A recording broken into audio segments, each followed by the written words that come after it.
Hello Shooty! Dan gue baru tahu kalau arti Shooty ini adalah shoot bestie. Jadi ini singkatan dari shoot sama bestie. Bestie ini berarti kan kayak friends ya, kayak teman gitu. Jadi asli ini kocak sih. Gue baru tahu shoot bestie, Shooty. Oke lah. Yang sekarang tuh temanya adalah survive. Jadi gue nggak tahu nih pertanyaan apa yang akan dilontarkan ke gue dan gue harus jawab. Gua nggak tahu. Oke, kita mulai aja dari sekarang. Arti survive itu menurut gue adalah berdiri. Karena gini, cukup kata berdiri itu udah mempresentasikan semua hal di hidup gue. Di saat gue berdiri, maka gue tahu kalau kaki gue tuh masih kuat untuk berjalan. Di saat gue berdiri, gue sadar kalau gue masih bisa melihat jauh lebih tinggi daripada orang-orang yang di bawah gitu, orang-orang yang tiduran gitu. Gue bisa melihat apa yang mereka nggak bisa lihat. Jadi gue sadar akan itu. Di saat gue berdiri, gue sadar kalau gue itu bisa melihat orang-orang yang sama seperti yang gue rasain. Yang gue rasain itu adalah down gitu. Tentunya down ya. Di saat lagi survive gini kan orang pasti kena mental ya. Bahasa ini sih kena mental gitu. Di saat gue berdiri gue bisa melihat, ya ternyata banyak loh yang ngerasain kayak gue. Dan gue berdiri sendiri di sini, itu menurut gue sebagai tanda yang luar biasa. Itu sih menurut gue definisi berdiri menurut gue di definisi survive ya. Karena di saat lu berdiri, ya lu bisa fleksibel gitu. Lu mau geser ke kanan bisa, ke depan bisa, mundur bisa, ke samping kiri juga bisa. Bahkan diagonal pun juga bisa. Bahkan lu maju pun juga bisa gitu. Jadi di saat lu berdiri, maka lu bisa survive. Maka menurut gua lu bisa bertahan gitu. Kalau lu tiduran, lu duduk aja, lu terbatas. Lu mau ngapa-ngapain juga bingung gitu. Nah, menurut gua arti survive itu adalah berdiri. Simple banget berdiri. Sebenarnya di saat gue ngerasa gue nggak berguna, gini loh. Ini studi kasus aja. Di saat gue itu mau bangkit dari keterpurukan yang gue alamin, misalnya kalau dalam bisnis, gue nggak bisa bayar tim gitu. Ya maka waktu yang tepat itu adalah di situ gitu. Gue ngerasa gue nggak bermanfaat gitu. Gue nggak berfungsi lah sebagai orang tuh kayak ini orang hidup kayak mati gitu, nggak berguna, kok bisa gitu, nggak bisa bayar misalnya gitu. Nah di situ gue ngerasa gue harus bangkit gitu, gue harus ke-push gitu. Terus juga gue juga 1 tahun atau 2 tahun ini, gue kayaknya sih 1 tahunan ya, itu gue udah masukin sebuah settingan di pikiran gue kalau bangkit itu masih setiap hari, karena besok kita nggak pernah tahu gitu. Jadi bangkit itu ya sekarang sih bangkitnya ya setiap hari harus mikirin banyak hal gitu, setiap hari harus bukan ngerjain ya, tapi setidaknya ada ide lah gitu, ada cara yang harus dilakuin gitu. Dan kerja yang baik gitu, yang bisa menghasilkan lah. Menurut gue sih gitu, setiap hari kalau sekarang ya. Di saat gue ngeliat tim gue, di studio ya, gue ngeliat tim gue itu, tuh nggak di mana-mana. Maksudnya bisa di studio, bisa juga tiba-tiba gue ketemu di mana. Setidaknya arti di mana ini adalah gue mengartikan ya objeknya gitu. Gue bisa tahu gue harus survive di saat gue tuh lagi dalam kondisi gimana gitu, di mana itu kan ibaratnya. Ya misalnya contoh di studio, anggaplah tempatnya ya gue ngelihat tim gue gitu. Karena kalau cuma di studio doang, gue belum tentu berpikiran untuk survive gitu. Karena gue ngerasa studio gue biasa ya masih enak, masih aman gitu. Apa yang harus gue survive-in? Orang masih nyaman-nyaman aja gitu menurut gue. Tapi kalau misalnya di studio terus ada lagi tambahan gue ngelihat tim gue. gue ngelihat mata dia, terus gue ngerasain dia ngelakuin tugasnya dengan sangat baik gitu, dengan bertanggung jawab, itu tempat gue untuk survive. Karena di saat gue sendiri, anggaplah gue sendiri nih di suatu tempat, di mana ya, di suatu tempat, belum tentu gue kepikiran survive. Jadi harus ada objeknya, apa nih gitu. Kadang di jalan juga, misalnya gue kalau lagi nyetir atau gue lagi jalan gitu, atau gue lari pagi misalnya, gue ngelihat orang misalnya yang bahasanya gimana ya, gue takut di video ini gue kena kasus ya, gue nggak bisa ngomong bukan pengemis tapi apa ya, tuna apa sih kalau misalnya, pokoknya intinya orang-orang yang mungkin secara kondisinya di bawah gua gitu, entah secara fisik atau dengan ekonominya, gua nggak tahu gitu kan.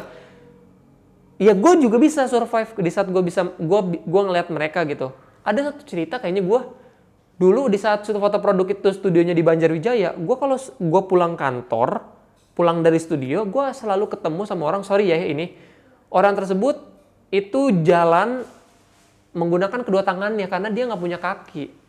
Dia tuh pakai alas yang punya roda, jadi itu pakai tangan gitu. Tangannya tuh dia di tangannya itu ada sendal jepit, jadi untuk melindungi telapak tangannya. Selalu kayak gitu. Setiap sore, gue kan pulang sekitar jam 4, jam 5, kadang pulang nggak, gue sekitar ya pulang jam 4 atau jam 5. Kadang kalau misalnya sampai malam ya gue nginep gitu. Itu tuh gue selalu ngeliat dia gitu. Jadi kayak di saat gue ngeliat itu, gue ngerasa gue harus survive. Karena survive menurut gue itu adalah tanda syukur. Karena di saat gue survive, kali aja nih dengan gue survive, gue bisa nih ngebantu nih orang gitu.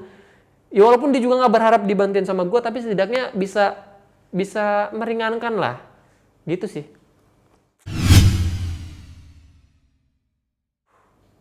Hanya diri gue sendiri. Karena bukan berarti orang lain atau orang terdekat itu nggak bisa diandelin, bukan. Tapi di saat lu mengajak sesuatu di luar dari diri lu, secara fisik, secara pikiran dan lain-lain, maka lu harus terima konsekuensinya. Yang pertama waktu. Yang kedua mungkin orang tersebut tidak sesuai dengan apa yang lu perintahkan gitu.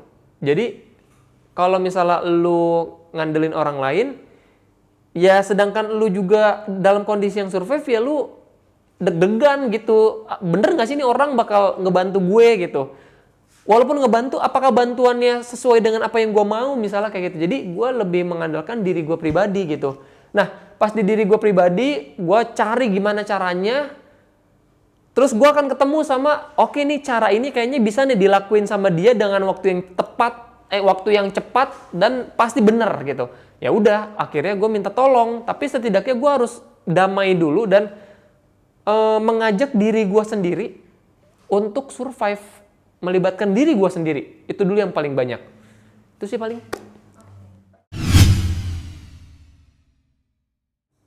Sebenarnya nggak juga sih.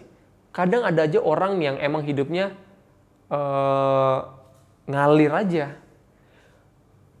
Dalam situasi ini kondisinya misalnya A, ya udah orang itu ya A nikmatin. Kalau kondisinya berubah ke B, ya dia ngikutin aja gitu. Kalau nggak bisa ya udah gitu. Ada orang yang seperti itu dan gue juga nggak menyalahkan, tapi gue bukan tipe orang yang yang kalah dalam sebuah pertandingan, dalam sebuah kondisi. Gue tuh bukan tipe yang kayak gitu. Karena memang basic gue atlet silat gitu, yang berkompetisi gitu. Jadi menurut gue, ya survive itu sangat amat dibutuhkan. Karena kalau lu gak survive, ya bisa aja lu mati cepet, walaupun mati di tangan Tuhan, tapi bisa aja lu lebih cepat gitu. Karena Tuhan merasa kayak, oh lu hidup udah kagak ada gunanya nih gitu. Udah kagak ada usahanya, ya udah dah, yuk kita stop aja kali ya gitu. Bisa kan gitu. Terus di saat lu di saat lu nggak survive, menurut gua lu udah berdamai sama diri lu. Tapi di saat lu dikasih sebuah masalah, ya jangan ngeluh karena lu nggak survive. Nah, Gua adalah tipe orang yang ya gimana caranya survive, gimana caranya nggak boleh mati. Contohnya shoot foto produk deh. 2 kali mengalami pandemi, bukan pandemi ya, turunnya omset. Lockdown yang pertama sama yang sekarang. Tapi gue nggak mau kalah gitu. Ya gue nggak mau ini mati. Gue bilang sama tim, gue nggak mau kalah dalam pertandingan melawan pandemi ini. Ya udah pandemi ya pandemi gitu ya. Kita ya tetap aja harus berjuang gitu. Karena kalau nggak berjuang ya lu mau makan apa, bahasa kasar gitu. Yang kemarin lu punya impian-impian banyak, ya gimana cara lu ngeraihnya gitu. Kalau lu nggak mau survive, intinya sih gitu. Ya begitulah. Tentunya ini pernah gue bahas di Vol 1 atau Vol 2 ya. Cara survive shoot foto produk adalah berbagi dan menolong orang. Itu yang pertama. Cara survive terbaik menurut gue sampai detik ini, shoot ini kan baru juga 3 tahun ya, tapi menurut gue cara survive terbaik shoot foto produk adalah meringankan beban yang orang lain rasakan. Tentunya di kondisi-kondisi tertentu. Itu dulu. Karena kalau misalnya survive hanya memikirkan diri sendiri tanpa kita memikirkan orang lain juga merasakan hal yang sama, sangat egois sekali gitu. Dan gue tahu Tuhan juga nggak suka orang-orang yang egois gitu. Jadi shoot foto produk survive-nya adalah kita meringankan dulu beban-beban orang. Bisa ya kalau berarti gratisan, bisa juga gratisan, tapi ada juga yang berbayar dengan cara ya kita membuat sebuah paket yang jauh lebih hemat. Setidaknya teman-teman kita para syuti bisa terus memproduksi konten mereka dan bertumbuh walaupun tidak terlalu signifikan. Ya setidaknya nggak mati lah. Karena gue nggak mau, gue sendiri aja nggak mau shoot foto produk mati. Masa gue mau teman-teman gue gitu para syuti juga mati di kondisi pandemi, kan gue juga nggak mau. Ya gimana mereka harus bertumbuh. Karena di saat mereka bertumbuh, gue yakin ada rezeki shoot di mereka. Walaupun ini cuma 1 kali mereka menggunakan jasa kita, setidaknya ya udah dia pasti ada. Dan bukan hanya rezekinya shoot, pasti ada rezeki jasa-jasa foto lain gitu. Dan menurut gue jadi kayak apa ya? Jadi pertumbuhannya jadi menyebar kayak iko-ikoyan lah. Ini kalau gue nggak tahu nih ya, ini akan tayang di bulan keberapa ya di Vol 4 ini?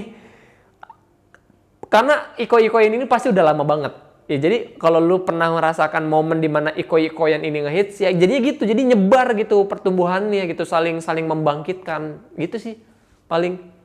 Oke, thank you.